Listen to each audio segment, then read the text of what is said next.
आज सकाळी पहाटे देवपूजा करून घेतली. त्यानंतर जी काही घरातली कामे होती तीसुद्धा करून घेतली. मी उन्हामध्ये फणसाच्या ज्या बिया असतात त्या पाहू शकता. फणसाच्या ज्या बिया असतात त्या मी या खिडकीजवळ उन्हामध्ये वाळत घातल्या होत्या. तर त्या मी आता बघते वाळल्यात का. तर ह्या पहा थोड्याफार सुकले तर त्या फणसाच्या बिया. तर या फणसाच्या बिया आम्ही फेकून नाही दिल्या. फणस कापल्यानंतर जे आपण गरे खातो तर त्या गऱ्यातून या बिया निघतात. तर या आम्ही फेकून नाही देत. तर आम्ही या शिजून खातो किंवा भाजून खातो. तर काही लोक या बियांची भाजीसुद्धा करतात.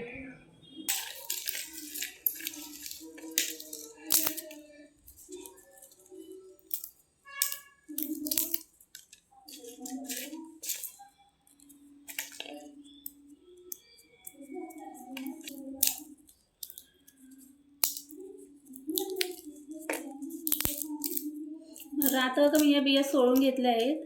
अशा मी बिया सोळून घेणार कारण उन्हामध्ये सुकले मला या साडीवरच्या निघून जातात.